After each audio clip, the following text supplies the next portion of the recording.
I assumed you knew, not because I told you, and not because you confirmed it. I assumed you knew because it felt obvious to me, because the context seemed clear, because the situation had unfolded in a way that made explanation feel unnecessary. At the time, it didn't feel like an assumption. It felt like a reasonable conclusion, the kind that forms quietly, without demanding verification. You were there. You had seen enough. You had been part of the sequence. So I moved forward, as if understanding had already been established. I didn't pause to check. I didn't restate what I thought was already apparent. I didn't ask whether we were aligned in the way I believed we were. I assumed you knew, and everything continued without interruption. That was the part that made the assumption feel safe. Nothing stalled. No confusion surfaced. No immediate signal suggested that something had been missed. The absence of friction was interpreted as confirmation. I told myself that repeating things would have been redundant, that clarifying what was already visible might have sounded condescending. There's a thin line between being clear and over-explaining. I believed I was staying on the right side of it, so I stayed quiet. The assumption wasn't dramatic. It didn't involve anything urgent or critical.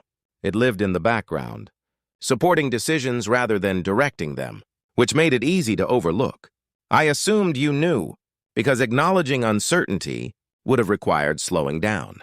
It would have meant admitting that what felt obvious to me might not have been obvious to you, and that possibility felt inconvenient, not threatening, just unnecessary. The conversation had already moved on. The moment had passed its opening. Bringing it back would have required effort.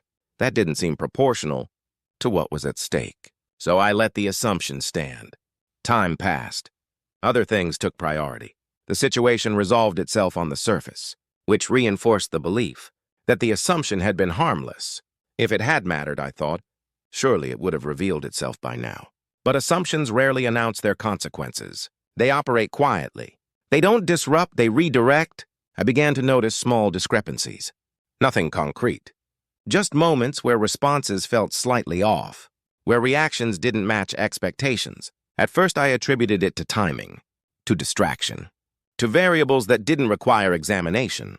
The assumption was still intact. I assumed you knew, and because of that, I interpreted your behavior through that lens. When something didn't align, I adjusted my interpretation instead of revisiting the premise. That's the problem with assumptions. Once they settle, they shape everything that follows. They become the silent reference point against which new information is measured. I didn't realize how much weight I had placed on that unspoken belief until it began to feel unstable. Not wrong, just uncertain. There were moments when I sensed a gap, a difference between what I thought was shared and what was actually understood. But the gap was subtle, easy to ignore, easier to rationalize than address. So I did what assumptions encourage you to do. I filled in the missing space myself. I assumed intention where there might have been none. I assumed awareness where there might have been ambiguity. I assumed alignment because it was simpler than admitting misalignment. I assumed you knew, and in doing so, I removed the need for conversation. That's the quiet cost of assumption. It replaces dialogue with certainty. It turns explanation into implication. Not because explanation isn't possible, but because implication feels efficient.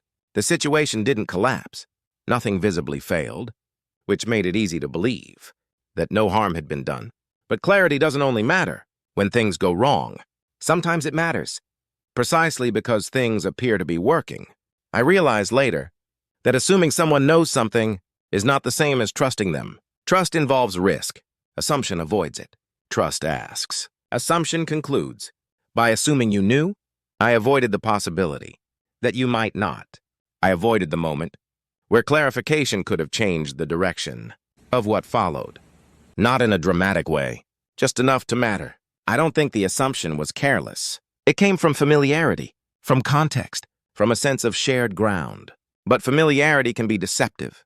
The more history you share, the easier it becomes to skip steps, to compress communication, to rely on implication instead of articulation. I assumed you knew because it felt like we had already done the work of understanding each other. What I didn't consider was that understanding isn't static. It doesn't carry forward automatically. It needs to be reestablished, sometimes in small, unremarkable ways. The assumption didn't fail immediately. It eroded quietly. By the time I noticed the distance, it was difficult to locate its origin. There was no single moment to point to, no clear miscommunication to correct. Just a sense that something had drifted. And assumptions drift well. They don't resist movement. They adjust to whatever interpretation keeps them intact. I assumed you knew. And when things didn't align, I assumed something else. That's how assumptions multiply. Not through certainty, but through convenience. I don't regret not explaining everything. Over-explanation has its own costs. But I've learned to be more attentive to the moment when explanation feels unnecessary. That feeling often signals assumption, not clarity. I assumed you knew. And because of that, I never gave you the chance to tell me that you didn't, or that you understood something differently, or that you needed more context than I realized. The conversation never happened, because the assumption made it feel redundant. And redundancy is easy to dismiss. The world didn't pause. Nothing forced the issue, which is why it took time to recognize what had been lost, not a fact. Not an agreement, just the opportunity to align explicitly instead of implicitly. I assumed you knew, and everything continued as if you did. That was enough to keep things moving. But movement isn't the same as understanding.